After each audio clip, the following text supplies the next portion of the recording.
Hi hello నమస్తే welcome to 24/7 news TV. నేను మీ శాన్వి. ఈరోజు మనతో పాటు ఈబీసీ జాతీయ అధ్యక్షులు వల్లభరెడ్డి రవీందర్ రెడ్డి గారు ఉన్నారు. ఆయనతో మాట్లాడదాం. హాయ్ సార్, నమస్తే. నమస్తే అమ్మా. ఎలా ఉన్నారు సార్? అంత బాగున్నా. చెప్పండి మీరు. యా సార్, ఇప్పుడు ఎలా ఉన్నారు? యా సార్ బాగున్నాను. ఇప్పుడు రీసెంట్గా మన కేసీఆర్ గారు ఒక సభ పెట్టి మాట్లాడుతూ 100 రోజుల్లో మేము 6 గ్యారెంటీలు అమలు చేస్తామన్నారు. ఇప్పటి వరకు అసలు ఏం అమలు చేయలేదు. సో అది ఎప్పుడు చేస్తారు? దాని గురించి అడిగితే అసెంబ్లీలో రుణమాఫీ అయిపోయింది అంటున్నారు. మన సీఎం గారు సొంత నియోజకవర్గంకి వెళ్ళి ఒక్క రైతుని రుణమాఫీ అయ్యిందా అని అడిగితే అవ్వలేదనే చెప్తారు. ఇఫ్ ఇన్ కేసు అయ్యింది అని అంటే మా పదవులు ఇక్కడే వదిలేసుకుంటాం అంటున్నారు. మీరు ఏం చెప్తారు సార్ దీనికి? అంటే ఇది ప్రతిపక్షాలు మాట్లాడాలని మాట్లాడుతున్నటువంటి మాటలు. 21,000 కోట్లు ఆల్రెడీ నిధులు విడుదలైనాయి, రుణమాఫీ కూడా జరిగింది. సరే, పూర్తి స్థాయిలో సంపూర్ణంగా 100% జరగకపోవచ్చు. అంటే కొంతమంది సాంకేతిక కారణాలతోటి అక్కడక్కడ ఉండవచ్చు. కానీ అంత మాత్రాన రుణమాఫీ జరగలేదు, మేము పదవులు వదులుకోవాల్సి వస్తుంది, వదులుకుంటామని అంటారు కదా, వాళ్ళు మాట మీద నిలబడే వ్యక్తులు కాదు. ఇంకొకటి, మన కేసీఆర్ గత పాలన చూసినాం. వారు కూడా రుణమాఫీ కొరకు వారు కూడా అనేక దఫాలుగా మాట్లాడడం జరిగింది. దీర్ఘకాలంగా వడ్డీలకే సరిపోయినాయి. ఏంటంటే రుణమాఫీ అనేటువంటి ఆశా పల్లకిలో ఊరేగించి రైతులను అనేక విధాలుగా వాళ్ళను రుణగ్రస్తులుగా తయారు చేయడం జరిగింది.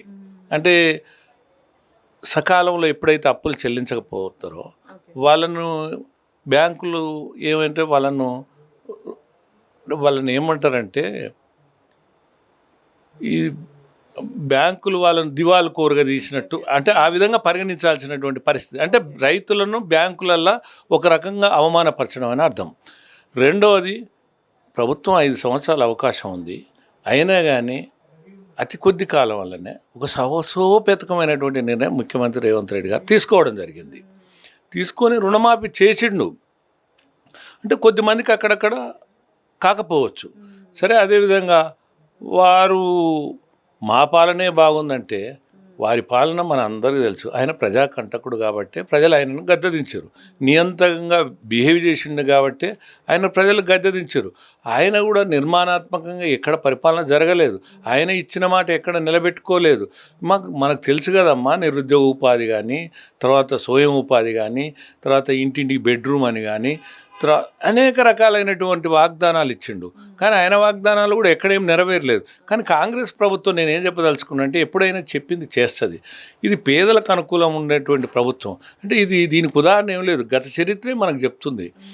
ఇప్పుడు కాంగ్రెస్ పాలించినటువంటి సందర్భాల్లో సామాన్యులకు అందుబాటులో ఉండేటువంటి ప్రభుత్వం ఉంటుంది. సంక్షేమం, అభివృద్ధి అనేది సమస్థాయిలో చేస్తుంటుంది.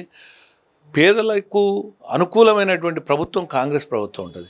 కేసీఆర్ ప్రభుత్వం ఎప్పుడైనా కూడా దోపిడీదారులకు, తర్వాత ఆర్థిక వ్యవస్థను చిన్నాభిన్నం చేయడం జరిగింది వారి పాలనలో.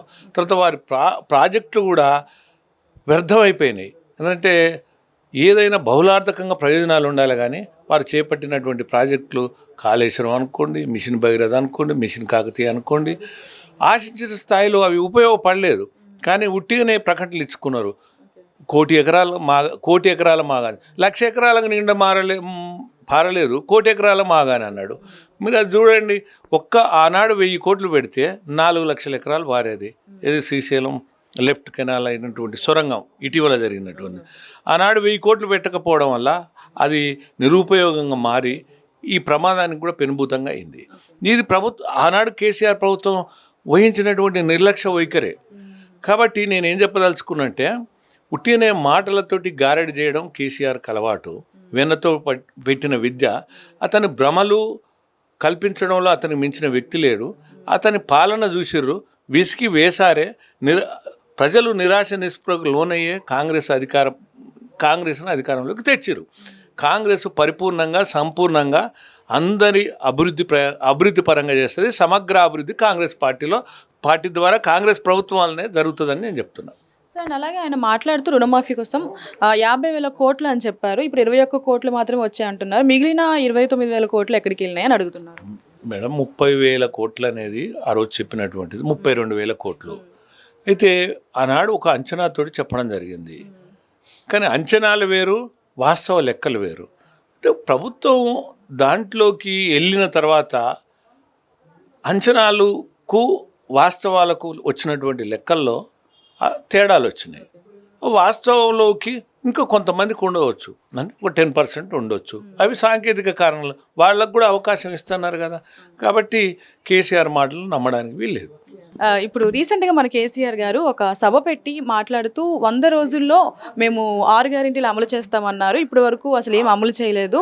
సో అది ఎప్పుడు చేస్తారు? దాని గురించి అడిగితే అసెంబ్లీలో రుణమాఫీ అయిపోయింది అంటున్నారు. మన సీఎం గారు సొంత నియోజకవర్గంకి వెళ్ళి ఒక్క రైతుని రుణమాఫీ అయ్యిందా అని అడిగితే అవ్వలేదనే చెప్తారు. ఇఫ్ ఇన్ కేస్ అయ్యింది అని అంటే మా పదవులు ఇక్కడే వదిలేసుకుంటాం అంటున్నారు. మీరు ఏం చెప్తారు సార్ దీనికి? అంటే ఇది ప్రతిపక్షాలు మాట్లాడాలని మాట్లాడుతున్నటువంటి మాటలు.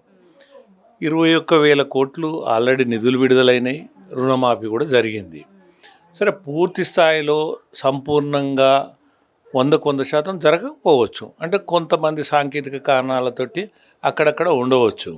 కానీ అంత మాత్రాన రుణమాఫీ జరగలేదు, మేము పదవులు వదులుకోవాల్సి వస్తుంది, వదులుకుంటామని అంటారు కదా.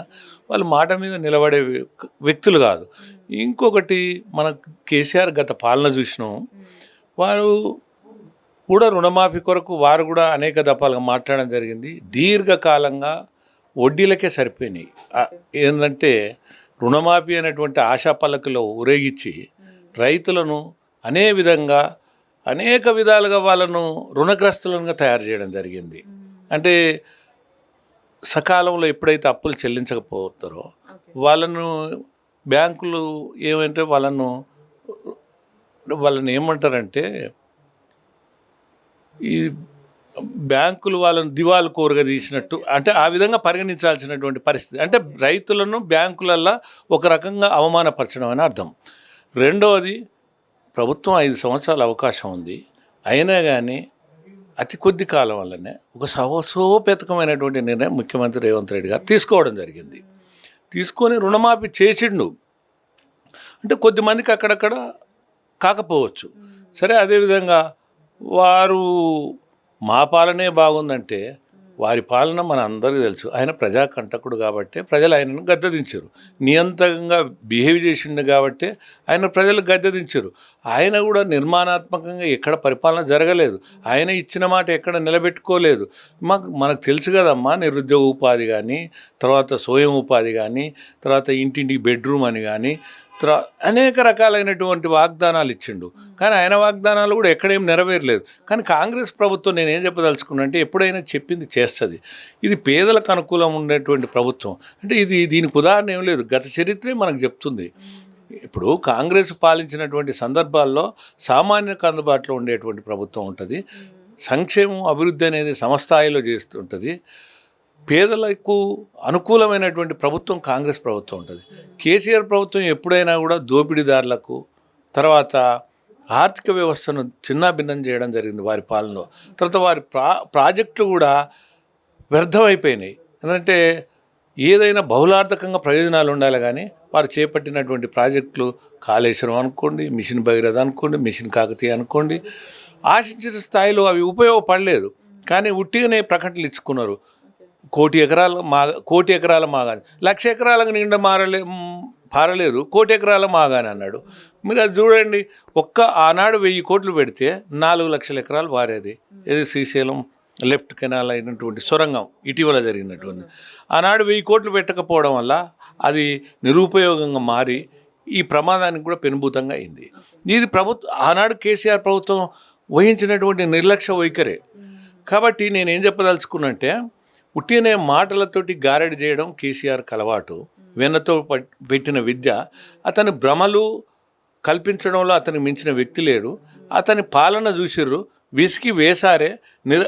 ప్రజలు నిరాశ నిస్పృహకు లోనయ్యే కాంగ్రెస్ను అధికారంలోకి తెచ్చిరు. కాంగ్రెస్ పరిపూర్ణంగా, సంపూర్ణంగా అందరి అభివృద్ధి పరంగా చేస్తుంది. సమగ్ర అభివృద్ధి కాంగ్రెస్ పార్టీ ద్వారా, కాంగ్రెస్ ప్రభుత్వం వల్లనే జరుగుతుందని నేను చెప్తున్నాను. సార్, అలాగే ఆయన మాట్లాడుతూ రుణమాఫీ కోసం 50,000 కోట్లు అని చెప్పారు. ఇప్పుడు 21 కోట్లు మాత్రమే వచ్చాయి అంటున్నారు. మిగిలిన 29,000 కోట్లు ఎక్కడికి వెళ్ళినాయి అని అడుగుతున్నారు. మేడం, 30,000 కోట్లు అనేది ఆ రోజు చెప్పినటువంటిది 32,000 కోట్లు. అయితే ఆనాడు ఒక అంచనాతోటి చెప్పడం జరిగింది. కానీ అంచనాలు వేరు, వాస్తవ లెక్కలు వేరు. అంటే ప్రభుత్వం దాంట్లోకి వెళ్ళిన తర్వాత అంచనాలకు వాస్తవాలకు వచ్చినటువంటి లెక్కల్లో తేడాలు వచ్చినాయి. వాస్తవంలోకి ఇంకా కొంతమందికి ఉండవచ్చు, అంటే ఒక 10% ఉండొచ్చు. అవి సాంకేతిక కారణాలు, వాళ్ళకు కూడా అవకాశం ఇస్తున్నారు కదా. కాబట్టి కేసీఆర్ మాటలు నమ్మడానికి వీల్లేదు.